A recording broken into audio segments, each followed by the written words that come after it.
Bonjour à tous, je suis Guy Michel Noël, votre formateur en BTS, MCO et NDRC, et notamment dans la matière gestion opérationnelle. Aujourd'hui, nous allons voir les différentes formes de fixation des prix de vente. Pour cela, nous verrons l'importance du prix de vente pour l'entreprise, les méthodes de fixation des prix, par le coût, par la concurrence ou la demande. Nous verrons évidemment l'élasticité de la demande par rapport au prix, la détermination du prix psychologique et les attendus du jury. Tout d'abord, avant de fixer son prix de vente, il est important de bien définir les objectifs de l'entreprise. Cela inclut bien avoir défini le positionnement de l'entreprise, la qualité, la gamme, le service et les avantages concurrentiels que nous pouvons proposer. Il est important aussi de noter que le mot très important, c'est la cohérence. Le prix doit être en parfaite cohérence avec la stratégie. Fixer donc le bon prix de notre produit, de notre service est donc essentiel. Le prix est au carrefour du marketing et de la rentabilité, au centre du modèle économique de l'entreprise. Les différentes méthodes de fixation des prix, nous avons là par exemple la méthode par rapport au coût. Il est important de connaître le coût de revient. Donc évidemment, Kotler nous disait, la méthode la plus élémentaire consiste à définir le prix à partir d'un taux de marge appliqué au coût.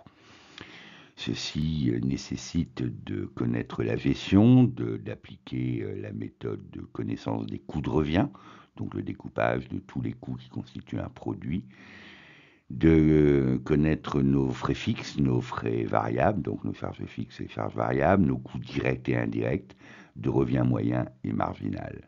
Mais cependant, elle ne permet pas de savoir si le prix s'avérera attractif pour nos prospects. C'est une première analyse de connaissance par les coûts de notre entreprise. La deuxième méthode, évidemment, c'est le prix psychologique. Le prix psychologique, c'est par rapport à notre panel de prospects, quel est le prix qu'il serait acceptable pour lui de payer par rapport à notre produit ou notre service. Pour cela, deux questions. La première, au-dessus de quel prix n'achèteriez-vous pas le produit parce que vous allez le juger trop cher? La deuxième question, c'est en dessous de quel prix n'achèteriez pas le produit ou notre service car vous allez le trouver de mauvaise qualité. Nous verrons à la fin de cette vidéo le calcul du prix psychologique. Évidemment, cela nécessite de réaliser une enquête auprès d'un panel représentatif de la population de nos prospects. La troisième méthode de fixation des prix, évidemment, c'est de regarder par rapport à la concurrence. Pour cela, il s'agit de faire une analyse de la concurrence, de faire un comparateur de prix, de se présenter dans les magasins sous la technique du client mystère. L'autre méthode intéressante, c'est celle qui est le positionnement de notre entreprise de façon cohérente. Comme nous l'avons vu tout à l'heure, nous pouvons établir une carte perceptuelle sur la qualité de nos produits, en comparaison évidemment avec le marché, la concurrence, et puis les prix, qualité, prix, et puis nous définissons notre stratégie, soit d'alignement en alignement, c'est-à-dire par rapport au prix de la concurrence. Pénétration, ça veut dire être plus bas que les prix de la concurrence pour pénétrer le marché, ou bien écrémage, plus cher que la concurrence. La fixation d'une fourchette de prix est intéressante parce qu'évidemment on a analysé la demande, on a étudié la concurrence, on a estimé les frais liés au cycle de mise sur le marché. Cette étape nous permet de déterminer une fourchette de prix approximative. Ensuite, définir le prix définitif, éviter les erreurs, c'est de prendre en compte nos coûts, les comparer par rapport au prix de vente de la concurrence et de ce qui est acceptable par la demande. En fonction de cela, nous verrons que l'élasticité du prix par rapport à la demande, évidemment, impacte le niveau de prix d'un produit, a un impact direct sur la demande. C'est ce que l'on appelle l'élasticité des prix par rapport à la demande. L'entreprise devra donc étudier avec précision la sensibilité au prix de ses clients pour un produit donné. L'impact de la demande, c'est évidemment une demande élevée lorsque la demande pour un produit ou un service est élevée dans une zone géographique donnée et que l'offre est limitée. Cela entraîne généralement une augmentation des prix. Une offre excédentaire, évidemment, c'est quand en revanche, l'offre dépasse la demande et donc les prix ont tendance à baisser.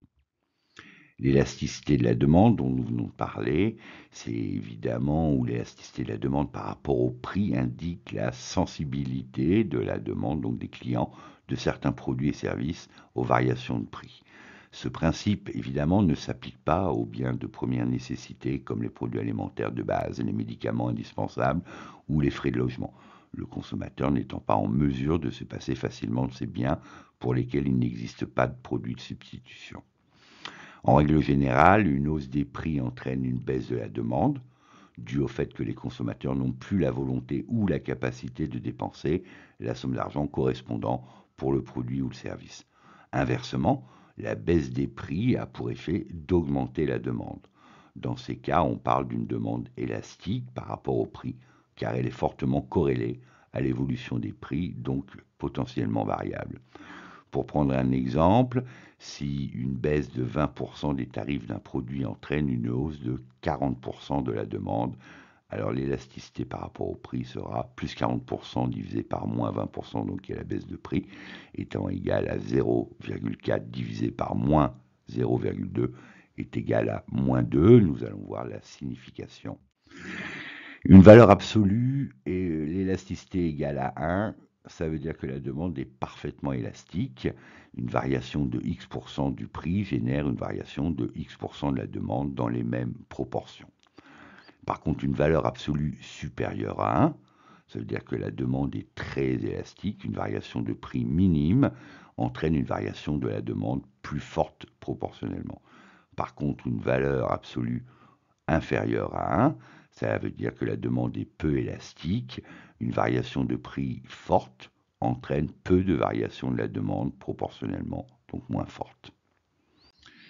L'élasticité des prix positive. Le coefficient d'élasticité est positif si la demande et le prix vont dans le même sens. La demande augmente quand le prix augmente. C'est l'effet Veblen ou l'effet de snobisme, la demande augmente quand le prix augmente. C'est un peu ce que nous voyons dans les produits de haute technologie où la confiance du consommateur est corrélée à l'augmentation des prix. La demande augmente quand le prix augmente, les consommateurs renoncent à consommer des biens plus chers en achetant des aliments par exemple de base. C'est ce qu'on appelle l'effet Giffen. Dans le cas d'élasticité négative, le coefficient donc est négatif, l'élasticité prix, lorsque le prix augmente et que la demande diminue ou inversement. Les modalités de calcul de l'élasticité des prix, bien évidemment pour déterminer une valeur de comparaison pour les différents biens de service, le pourcentage de variation de la demande est divisé par le pourcentage de la variation des prix. Nous avons un exemple de calcul. Supposons qu'un boulanger décide de faire passer le prix de sa tarte aux pommes de 1,10 € à 1,25 € la part. Avant la hausse, il vendait 45 parts par jour. Aujourd'hui, il en vend 36. Donc la variation du prix de 1,10 € à 1,25 €, c'est une augmentation de 13,6%. La variation des ventes de 45 à 36 parts par jour, 20% de baisse. Donc en divisant la baisse de la demande par la hausse de prix, on obtient un rapport de 1,47. La demande est donc nettement élastique par rapport au prix. Notre boulanger devra revoir sa stratégie de fixation des prix. Donc en conclusion, si la demande est élastique par rapport au prix, le rapport est supérieur à 1. Si la demande est inélastique, le rapport est inférieur à 1. Si le rapport devait être égal à 1, il existe une proportionnalité directe entre la demande et le prix. Les modalités du prix psychologique maintenant, définir évidemment un panel de clients potentiels. Donc il faut effectuer une enquête qualitative sur 2 questions. La première à poser à notre panel, au-dessus de quel prix n'achèteriez-vous pas ce produit car vous le jugeriez trop cher? La deuxième question, en dessous de quel prix n'achèteriez-vous pas ce produit parce que vous le jugeriez de mauvaise qualité?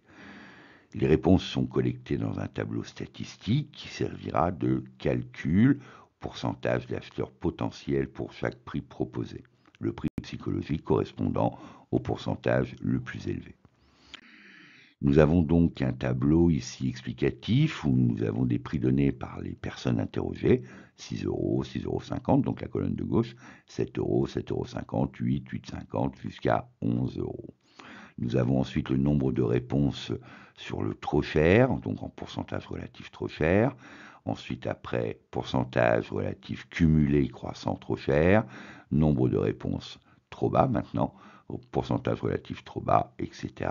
Donc maintenant, nous avons après le pourcentage de consommateurs potentiel, donc sur la base 100% sur A moins B, donc le cumulé croissant trop cher et le relatif cumulé décroissant trop bas. Nous obtenons donc sur le tableau et sur l'analyse un pourcentage de consommateurs de 40%, donc le plus important, sur le prix à 8,50 €. Dans cet exemple, le prix psychologique s'élève donc à 8,50 €, qui correspond au pourcentage le plus élevé de l'acheteur potentiel, 40%. Le rappel des attendus du jury, c'est que vous compreniez l'enjeu de la fixation des prix pour une entreprise, que vous maîtrisiez les techniques de fixation selon la demande, selon la concurrence, évidemment les coûts. Rappelez-vous que le succès de votre examen ne dépend que d'une seule personne, vous-même. Nous, formateurs, nous sommes là pour vous faire part de vous transmettre notre expérience, notre formation à travers les diplômes que nous avons pu acquérir. Moi-même, j'ai choisi de vous produire et de vous offrir des vidéos sur ma chaîne YouTube à fréquence très régulière. Donc n'hésitez pas, si vous les appréciez, à les liker. Si vous souhaitez des compléments d'information, commentez. Et puis si vous souhaitez être prioritaire quant à leur production, je vous invite à vous abonner en actionnant la cloche. Je vous dis à très bientôt et puis merci pour vos visites régulières. Au revoir.